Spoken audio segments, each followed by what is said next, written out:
Welcome to Bible Believers Fellowship. On this broadcast, we will begin our study of Calvinism's tulip. We will look at the biblical truth of total depravity and show how that both extremes of Arminian and Calvinist theology are not sound doctrine. We now invite you to join our study. We're starting in Genesis 6:5 because we're going to start this week going through a thing called the tulip. We've come through Romans and we've dealt with matters that are a source of great division among Christians because there are two extreme groups, and one group is Arminian, which they basically make God kind of a helpless little thing up in heaven who's just hoping and praying that things turn out the way he wants them to. And then the Calvinists have him as Allah. If you read the Calvinist writings about God, it's almost equivalent to Muhammad's idea of Allah. And that is that Allah is like an overlord. It's fatalistic. Everybody is chosen to either go to heaven or go to hell. And whether or not you go to heaven or hell is up to God. And He doesn't give you any choice in the matter. And we've discussed as we've gone through Romans that they'll wrest certain scriptures out of the Bible and make them say things they aren't. One of the things we noticed is they'll take things that pertain to nations, and particularly those to the nation of Israel, replace Israel with the church, and then apply it to Christians. And so by replacement theology, and some of the guys who do this don't even believe in replacement theology, but nonetheless will take things that pertain to Israel when it comes to predestination and election, and they'll apply it to Christians. Very inconsistent. Well, the Calvinists teach using an acronym. It's called TULIP. And the T stands for total depravity. The U stands for unconditional election. The L stands for limited atonement. The I stands for irresistible grace. And the P stands for the perseverance of the saints. There are true things stated in those 5 points, but there are also false things in every one of them. So, for example, we're going to start today by looking at the T in TULIP, total depravity. Now, the Bible does teach total depravity. And we're going to see that in a minute. We're going to look at these scriptures. Let's start by looking at Genesis 6:5. We'll see that God has declared man to be totally depraved. Go ahead and read Genesis 6:5. And God saw that the wickedness of man was great in the earth, and that every imagination of the thoughts of his heart was only evil continually.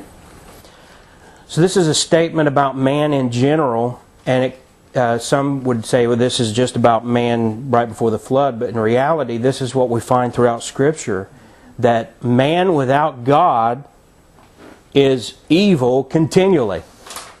I want us to look at Jeremiah 17:9 is another very clear passage. And before you read that, you might have heard Psalm 51:5 quoted a lot. It says, "Behold, I was conceived, or I was shapen in iniquity, and in sin did my mother conceive me." So even your conception is in sin. What that means, and this is one of the reasons the virgin birth is a necessity in being a Christian. You can't believe Jesus wasn't born of a virgin, because if he had had a natural birth, he would have been conceived by the seed of his father, which would have brought original sin into Jesus. And that's what's the case with you and I. We are born in sin, we're conceived in sin. We are throughout. We are in sin. Read Jeremiah 17:9. The heart is deceitful above all things, and desperately wicked. Who can know it? Go ahead and read verse 10 as well. I, the Lord, search the heart. I try the reins, even to give every man according to his ways, and according to the fruit of his doings.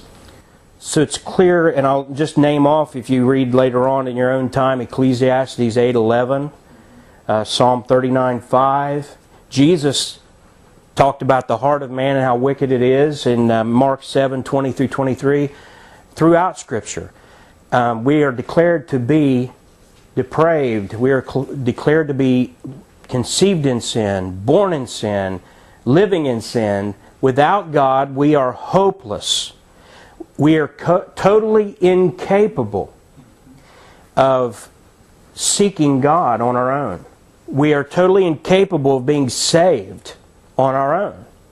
So we agree that far with the Calvinists and their teaching of total depravity.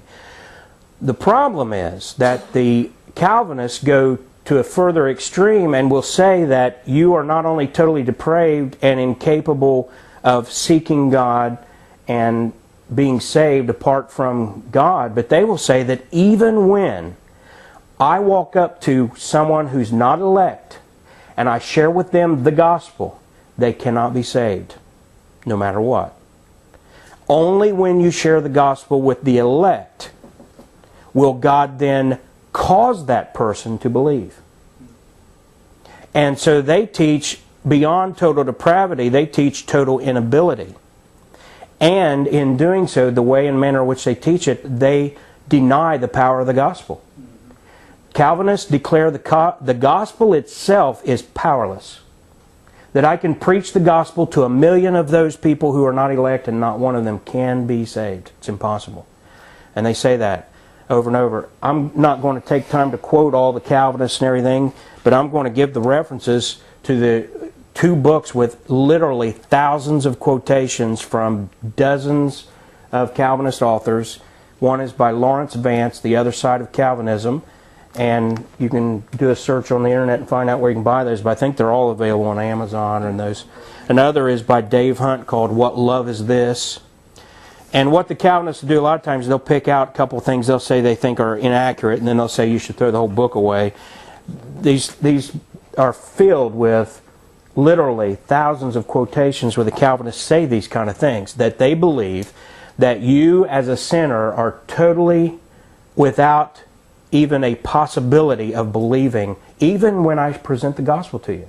So how does the Calvinist know that he's one of the elect? The only way they say they know they are elect individually is because they believe the gospel, and they say that God caused them to.